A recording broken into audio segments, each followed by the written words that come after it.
দেখছেন চ্যানেল 9। প্রণব সাহা অপু আপনাদেরকে আমন্ত্রণ জানাচ্ছি। প্রতি রাত 11টায় এই আয়োজন নিয়ে আমরা হাজির হই।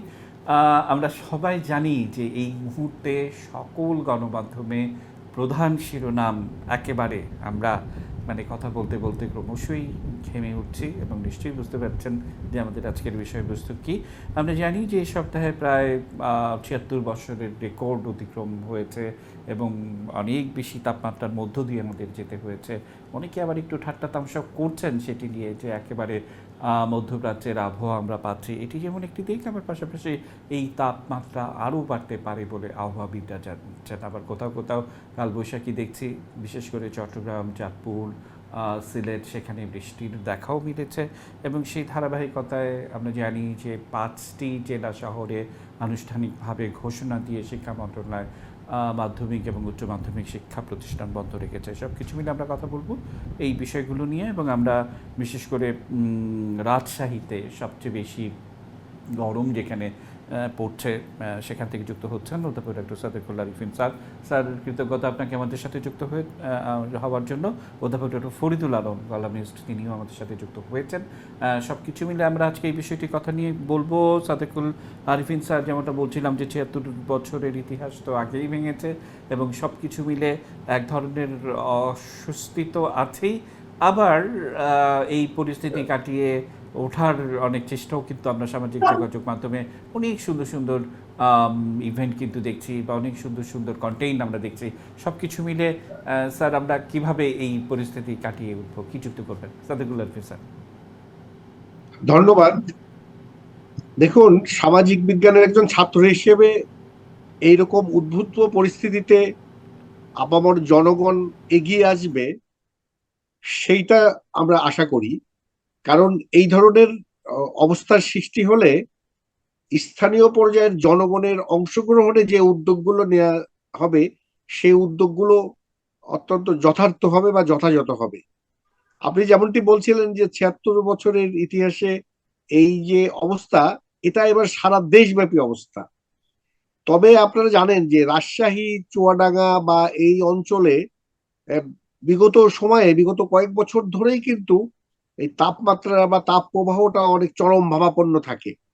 এই ২৭-২৮ দিনের যে প্রতিনিয়ত তাপমাত্রার যে ব্যারোমিটার, সেক্ষেত্রে রাজশাহীতে গত কয়েকদিন ধরেই একেবারে সর্বোচ্চের কাছাকাছি ৪২.৫৭ এরকমের অবস্থার মধ্যে আছে। যেটা দেখা গেল যে কতদিন চুয়াডাঙ্গায় সর্বোচ্চ হচ্ছে, কোনোদিন এখানে হচ্ছে, কিন্তু রাজশাহীতেও কাছাকাছি থাকছে। সেই জায়গাটা থেকে বিগত সময়ের আলোকে রাজশাহী অঞ্চল বা চুয়াডাঙ্গা সহ কিছু অঞ্চলে প্রতি বছরেই তাপমাত্রা বাড়ে। সেই তাপমাত্রা অসহনীয় পর্যায়ে যায়। এবার সারা দেশব্যাপী অসহনীয় পর্যায়ে গিয়েছে। এর প্রেক্ষিতে আপনি যেটা বলছিলেন যথার্থই বলছিলেন যে বিভিন্ন রকমের নতুন নতুন ইভেন্ট মাধ্যমে মানুষের পাশে দাঁড়ানো, এই জায়গাটাই কিন্তু আমার কাছে মনে হয়েছে স্থানীয় পর্যায়ের জনগণকে সম্পৃক্ত করতে হবে। যেমন স্থানীয় সরকার প্রতিষ্ঠান, যেমন ইউনিয়ন পরিষদ বলেন, উপজেলা পরিষদ বলেন, সিটি কর্পোরেশন বলেন বা পৌরসভা বলেন, এদের একটা স্থানীয় নেতৃত্বের যে জায়গা আছে। পাশাপাশি স্থানীয় সামাজিক সাংস্কৃতিক সংগঠন বা সমাজসেবামূলক সংগঠন, এই সংগঠনগুলো যদি এগিয়ে আসে এবং তারা যদি এই উদ্ভূত পরিস্থিতিতে বিশেষ করে যারা বাইরে কাজ করে খেটে খাওয়া মানুষের পাশে যেয়ে দাঁড়ায়, তাহলে কিন্তু স্যার, আপনার এই আপনার কথার সূত্র ধরে আমি আমাদের সঙ্গে কিছুটা অধ্যাপক আগপ দেওয়া ডক্টর যাবে। ফজলুল আলম আছেন, তার কাছে একটু যাব যে সামাজিক সংগঠনগুলোকে একটু এগিয়ে আসা বা রাজনৈতিক দলগুলোকে এগিয়ে আসা।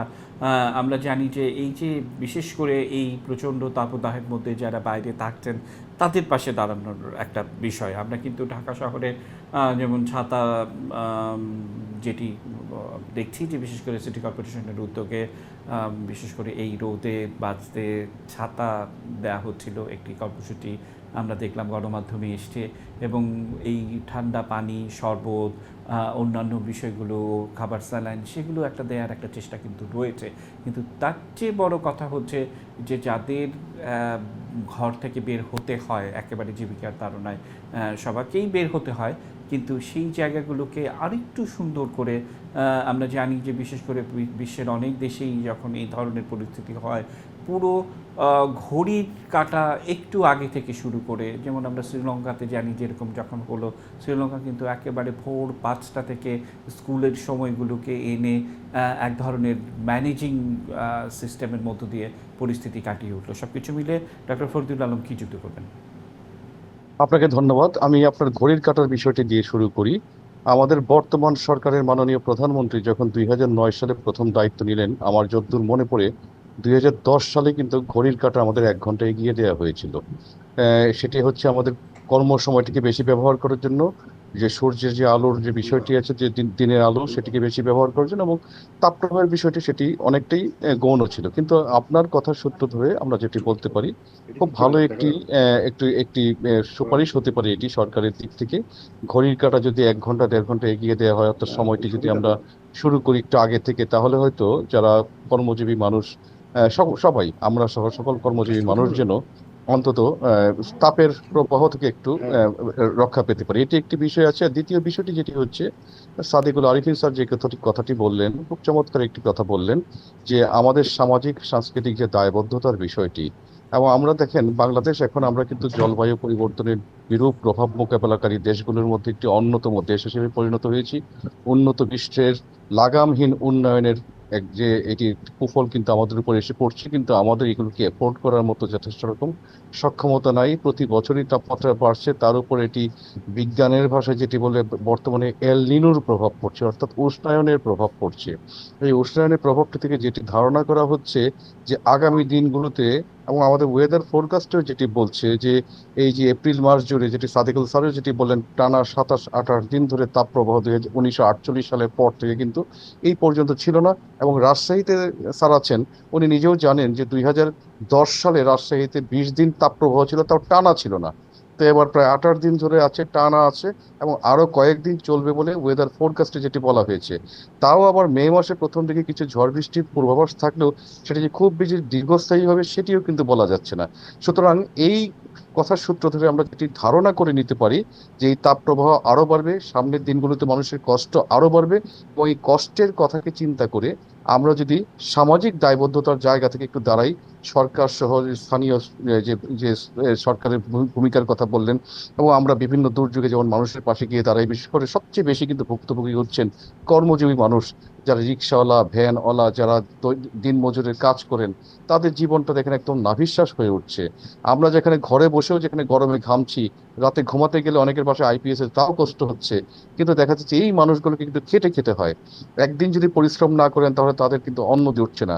কাজে এই বিষয়গুলোকে নিয়ে সরকারের শীর্ষ পর্যায় থেকে শুরু করে একদম তৃণমূল পর্যায় পর্যন্ত আমার মনে জি, একটু এফোর্ট নেওয়া দরকার আছে, একটা যাতে বিষয় ডক্টর এদের ফরিদুল মনে আলম, একটু বিশেষ শক্তি করে জোগাড় করা। অধ্যাপক ডক্টর সাদিকুল আরিফিন কিন্তু বলছিলেন যে একেবারে উপজেলা থেকে শুরু করে ইউনিয়ন পরিষদ থেকে শুরু করে রাজনৈতিক কর্মী, সামাজিক সংগঠন এবং প্রত্যেককে আমাদের এই দুর্যোগে, মানে আমি দুর্যোগই বলবো, এই কারণেই বলবো কারণ 76 বছরের রেকর্ড যখন ছুঁই ছুঁই হয়, 76 বছরের রেকর্ড যখন ভেঙে পড়ে এই তাপদাহ, তখন তো আমরা দুর্যোগ না বলে থাকতে পারি না। এটি একটি দিক।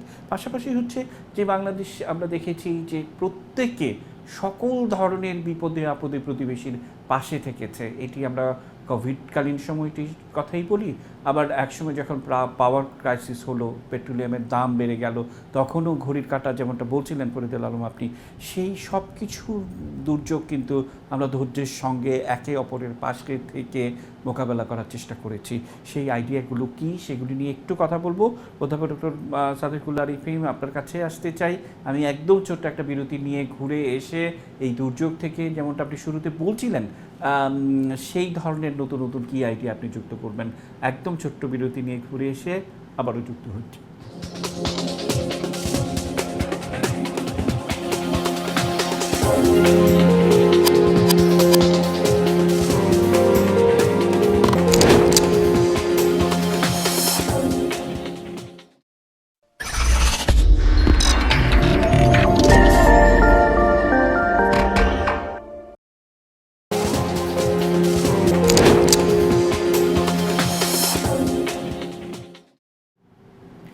দেখছেন চ্যানেল 9। বিরতির পর আবারও আমন্ত্রণ জানাচ্ছি। আমরা কথা বলছি দাবদাহ ভাঙল ৭৬ বছরের রেকর্ড এবং তারপর আমরা বিরতির আগে অধ্যাপক ডক্টর সাদেকুল আরিফিন আপনার কাছে প্রশ্ন রাখাই ছিল যে আমরা পাশে দাঁড়াতে চাই এবং এই মানুষগুলো যে হিট স্ট্রোকে এই পর্যন্ত আমরা ৮ জনের মৃত্যুর খবর জেনেছি, একটি মৃত্যু যেন না হয় এবং আমরা যেন অত্যন্ত সবার প্রতি পাশে দাঁড়াই। সেটি খুব বেশি কিছু করার কিন্তু প্রয়োজন পড়ে না, আসলে একটু সাহায্য করলে, সহযোগিতার হাত বাড়ালেই। সাদেকুল আরিফিন কি যুক্ত করবেন?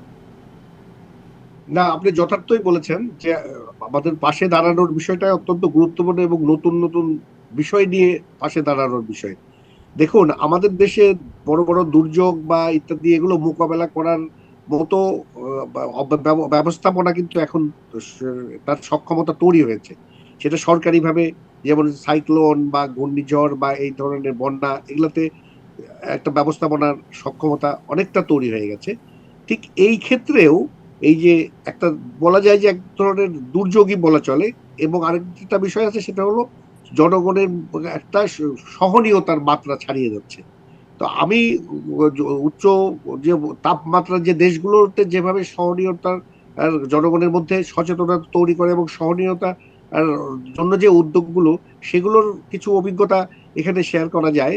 যেমন আপনি ধরেন যে ভারতের জয়পুর বা দিল্লি বা এইসব অঞ্চলে যখন প্রচুর তাপমাত্রা বাড়ে, তখন তাদের কিন্তু যে জীবনযাপনের অভ্যস্ততাটার ক্ষেত্রে কিন্তু নানা রকমের ব্যবস্থা নেয় তারা। যেমন ধরেন পুরা মুখমণ্ডল ঢেকে ফেলা, হ্যান্ডস গ্লোভ পরা, একেবারে হাত কাঁধ পর্যন্ত, এই ধরনেরই করে তারা বাইরে কাজ করে। আরেকটি বিষয় পাশাপাশি বলি যে সাম্প্রতিক সময়ে এই ধরনের তাপমাত্রা বৃদ্ধির ফলে আমাদের মতো দেশগুলোতে যারা খেটে খাওয়া মানুষ বা সাধারণ কর্মজীবী যারা বাইরে কাজ করেন, তাদের কর্মঘণ্টা কিন্তু কমে যাচ্ছে। ঠিক তেমনি ভাবে অন্য সকলেরই কর্মঘণ্টা কমে যাচ্ছে। এক্ষেত্রে কিন্তু একটা আর্থিক ক্ষতির সম্মুখীনও আমাদের হতে হবে আগামীতে, এর প্রভাব পড়বে আর্থিকভাবে। তো সেই সব জায়গাগুলো বিবেচনা করে আমার মনে হয় যে নতুন নতুন কিছু উদ্যোগ, যেমন ইতিমধ্যে আমি একটা জানি যে সচেতন হিট স্ট্রোকের কথা বলছিলেন, এই হিট স্ট্রোকের ক্ষেত্রে সচেতনতামূলক উদ্যোগ কিন্তু নেওয়া হয়েছে। যেমন আমাদের যে প্রফেসর মোহাম্মদ আবদুল্লাহ, যিনি ওনার মিডিয়াতে দেখলাম উনি হিট স্ট্রোকের ব্যাপারে অত চমৎকার ভাবে মানুষকে সচেতন করার জন্য কিছু নির্দেশনা দিয়েছেন। এবং রাজনৈতিক ভাবেও বা বিভিন্ন সংগঠনও কিন্তু হিট স্ট্রোককে প্রতিরোধ করা বা এর প্রতিকারমূলক ব্যবস্থার ক্ষেত্রে কি কি করতে হবে সেগুলো নিয়ে কিন্তু সচেতনমূলক উদ্যোগ নেওয়া হচ্ছে। আমি যেটা বলতে চাই যে হ্যাঁ, এই ধরনের অবস্থায় সকলকে পাশে এসে দাঁড়াতে হবে। সেই জায়গাটায় মূল যেটা হলো জি, জনসচেতনতাটা তৈরি মানে করার যেমনটা ক্ষেত্রে বলছিলাম যে রাজনৈতিক স্থানীয় দলগুলোর একটা উদ্যোগ। বড় দায়িত্ব থাকে, কারণ ভোটের রাজনীতি যারা করেন তারা শুধুমাত্র ভোটের সঙ্গে সাধারণ মানুষের ভোট প্রার্থনা করবেন, সেটি যেমন কাম্য নয়। আবার এই বিপদে যে সমস্ত রাজনৈতিক দল নেতারা কর্মীরা পাশে থাকে সাধারণ মানুষের, সেই সাধারণ মানুষটি কিন্তু ভোটের রাজনীতিতে তাদের কথা মনে রাখে। এটাও কিন্তু চিরায়তভাবে বাংলাদেশে আমরা দেখে আসছি। ফরিদুল আলম, আপনার কাছ থেকে একটু শোনার চেষ্টা করব যে সম্মিলিত উদ্যোগ তো থাকতেই পারে, কিন্তু আমরা রাজনীতি নিয়ে অনেক কথা বলি, কিন্তু রাজনীতি খুব বেশি রাজনৈতিক দলগুলো কিন্তু সাধারণ মানুষের পাশে এগিয়ে এসেছে এ কথা কিন্তু আমরা বলতে পারছি না। হাতে গোনা 2 থেকে 3টি দল। তো সেই ধারাবাহিকতায় নিশ্চয়ই রাজনীতিবিদদের জন্য এটি একটি নতুন অভিজ্ঞতা যে সাধারণ মানুষের পাশে থাকতে হবে। তা না হলে কিন্তু আমরা যতটাই যেভাবেই এগিয়ে যেতে চাইব এই সাধারণ মানুষগুলোকে নিয়ে, তারা কিন্তু একটা সময়ে আমাদের সঙ্গে আর থাকতে চাইবে না। ফরিদুল আলম কি যুক্ত করবেন? না, এটি একটি খুব গুরুত্বপূর্ণ কথা বলেছেন। আমাদের সমস্ত দুর্যোগ দুর্বিপাকে বা যে কোনো জাতীয় প্রয়োজনে রাজনৈতিক দলগুলি আমাদের পথ নির্দেশ করে। কিন্তু অত্যন্ত দুর্ভাগ্যের বিষয় হলো, সত্য যে বিষয়টি হচ্ছে, সাম্প্রতিক বছরগুলোতে আমি কিন্তু যেটি খেয়াল করেছি, বাংলাদেশের মানুষ কিন্তু স্বতঃস্ফূর্তভাবে বিভিন্ন ক্রাইসিসে মানুষের মধ্যে যে মানবিক যে মূল্যবোধ, সেটি কিন্তু অনেক বেশি জাগ্রত হতে আমরা দেখেছি। সুতরাং আমরা মনে করি যে আমরাও যদি আমাদের দিক থেকে আমাদের মানবিক যে সহনশীলতা এবং মানবিকতা বোধ যেটি আছে, সেটিকে কাজে লাগিয়ে মানুষের পাশে গিয়ে দাঁড়াই, তাহলে রাজনৈতিক দলগুলোর জন্য এটি একটি শিক্ষা হিসেবে কাজ করতে পারে। যে শিক্ষা দিয়ে রাজনৈতিক দলগুলিও তাদের শুধুমাত্র সরকার বিরোধী বা সরকার পন্থী এই ধরনের কথাবার্তার বাইরে সত্যিকার অর্থে জনগণের দুর্দশা লাঘব করার জন্য কিভাবে কাজ করা যায় সেই বিষয়টি তারা ভেবে দেখবেন। এই প্রসঙ্গে আমি একটি প্রস্তাব করতে পারি, এবং আমি যেটি মনে করি, যেমন যে কথাটি বললেন যে মানুষের কর্মঘণ্টা কমে যাচ্ছে, বিশেষ করে যারা দৈনিক ভিত্তিতে কাজ করেন, যারা দিন আনেন দিন খানের এই অবস্থার মধ্যে যারা আছেন, তাদের কিন্তু ভীষণ একটা কষ্টকর অবস্থার মধ্যে দিয়ে যেতে হয়। আমরা যদি একটু মানবিক হই, একটা রিক্সায় উঠলাম, আমরা যদি নিজে থেকে খুশি হয়ে যে রিক্সাওয়ালাকে 5 টাকা বা 10 টাকা ভাড়া বাড়িয়ে দিই, এটা কিন্তু আমাদের খুব একটু সমস্যা হচ্ছে না। এই দিকটি আমরা করতে পারি। একজন মানুষ যিনি দৈনিক ভিত্তিতে পরিশ্রম করছেন, একজন পথে জানে যিনি ভিক্ষাবৃত্তি করছেন, তাকে যদি আমি নিজের পকেট থেকে 5 টাকা 10 টাকা করে একটু বাড়িয়ে দিই, তাহলে কিন্তু মানুষের এই যে কষ্টগুলো সেটি কিন্তু কমে যাচ্ছে। এটি একটি বিষয় হতে পারে। আর তাছাড়া সামাজিক এবং অন্যান্য দিকগুলো তো আছে। আমাদের মনে রাখতে হবে, এই কথা সূত্র ধরে বলতে চাই, যে আমাদের এই যে তাপপ্রবাহ চলছে, এটি একটি জাতীয় দুর্যোগ, আপনিই বললেন, এবং এই দুর্যোগটি কিন্তু খুব সহসা যাচ্ছে না, এটি সামনের দিনগুলোতে আরো বাড়ছে। এবং এরপরে যেটি ধারণা করা হচ্ছে, এই এল নিনোর প্রভাবে সামনে কিন্তু যেভাবে জলীয় বাষ্পায়ন হচ্ছে, এবং এর প্রভাবে কিন্তু সামনে ঘূর্ণিঝড় হবে, অতিবৃষ্টি হবে, এবং তার ফলশ্রুতিতে বন্যা দেখা দিবে। এটি একটু ধরেই নিয়ে যায় সামনের দিনগুলো। অর্থাৎ এই দুর্যোগটি, একটি দুর্যোগ কিন্তু অন্য আরেকটি দুর্যোগে ট্রান্সফর্ম করবে। সুতরাং আমি মনে করি আমাদের সবার মানসিকভাবে প্রস্তুতি নিয়ে রাখতে হবে, সরকারের দিক থেকেও মানসিকভাবে প্রস্তুতি নিয়ে রাখতে হবে, আমাদের রাজনৈতিক দলগুলোর জন্য মানসিকভাবে প্রস্তুতি নিয়ে রাখতে হবে, যে আগামী দিনগুলোতে আমাদের যে সম্ভাব্য সংকটগুলো আসতে পারে, এই সম্ভাব্য সংকটগুলো মোকাবেলায় আমরা সম্মিলিত উদ্যোগ কি নিতে পারি, এবং কিভাবে আমরা সবাই সবার পাশে দাঁড়িয়ে আমরা মানবতার জয়গান করতে পারি। অসংখ্য ধন্যবাদ, কৃতজ্ঞতা। আমরা শেষ করব অনুষ্ঠান। অধ্যাপক ডক্টর সাদেকুল আরিফিন, শেষ কথায় কি যুক্ত করবেন? না, আমাদের প্রফেসর ফরিদুল আলম যথার্থই বলেছেন। রাজনৈতিক দলগুলো, এবং আপনিও বলছিলেন যে রাজনৈতিক দলগুলোকে এগিয়ে আসা, কারণ রাজনৈতিক দলগুলো তো জনমানুষের কথা বলে। তবে আমি যেটা মনে করি, রাজনৈতিক দলগুলো নেতৃত্ব দেন, তারা মানুষকে সচেতন করবেন, তারা এগিয়ে আসবেন, এটা ঠিক আছে। কিন্তু আমার কাছে যেটা খুব এই মুহূর্তে এই ধরনের ক্ষেত্রে সবচেয়ে প্রয়োজন হলো স্থানীয় জনগণকে সম্পৃক্ত করা। সেটা সকল প্ল্যাটফর্ম, যে প্ল্যাটফর্ম সামাজিক, সাংস্কৃতিক, এমনকি খেলার যে ক্রীড়া সংগঠন আছে, তাদের কেউ যদি এখানে সম্পৃক্ত করে সেই নেতৃত্ব দিয়ে নির্দেশনা দিয়ে জি, তাদেরকে অসংখ্য মানুষের ধন্যবাদ পাশে দাঁড় করানোর অধ্যাপক ডক্টর উদ্যোগ সাদেকুল করা যায়। আরিফিন, অসংখ্য ধন্যবাদ। আমি অধ্যাপক ডক্টর ফরিদুল আলম আমাদের সঙ্গে রয়েছেন। ফরিদুল আলম, শেষ কথায় কি যুক্ত করবেন? শেষ কথা আমি যেহেতু যুক্ত করব, আমাদের পারিবারিক পর্যায়ে একটু সচেতনতা সবচেয়ে বেশি গুরুত্বপূর্ণ। বিশেষ করে শিশুদেরকে যত্নে রাখুন, বাহিরের খাবার খাওয়া থেকে এবং সেখানে স্বাস্থ্যকর খাবার খাওয়ার ব্যাপারে যেন সচেতন থাকি আমরা, এই বিষয়টি খুব গুরুত্বপূর্ণ। আমরা যেন পাতলা পোশাক পরে যেন বাইরে বের হই, এই বিষয়টি খুব গুরুত্বপূর্ণ। আমরা যেন নিজেদের স্বাস্থ্য ঝুঁকির যে বিষয়গুলো আছে, স্বাস্থ্য ঝুঁকির বিষয়গুলো যেন খুব গুরুত্বের সাথে বজায় রেখে চলি, এবং আমরা যারা বয়স্ক যারা আছে, শিশু যারা আছে, তাদের প্রতি যেন অধিক মনোযোগী হই, এবং অপ্রয়োজনে যেন আমরা ঘর থেকে বের না হই। অসংখ্য ধন্যবাদ অধ্যাপক ডক্টর ফরিদুল আলম এবং অধ্যাপক ডক্টর সাদেকুল আরিফিন, আপনাদের দুজনকে আবারও কৃতজ্ঞতা জানিয়ে আজকের আয়োজন শেষ করতে চাই। দর্শক, এই ছিল আমাদের আজকের আয়োজন। রবি থেকে বৃহস্পতি রাত 11টায় এই আয়োজন নিয়ে হাজির হই। আর বিদায় নিচ্ছি। শুভরাত্রি।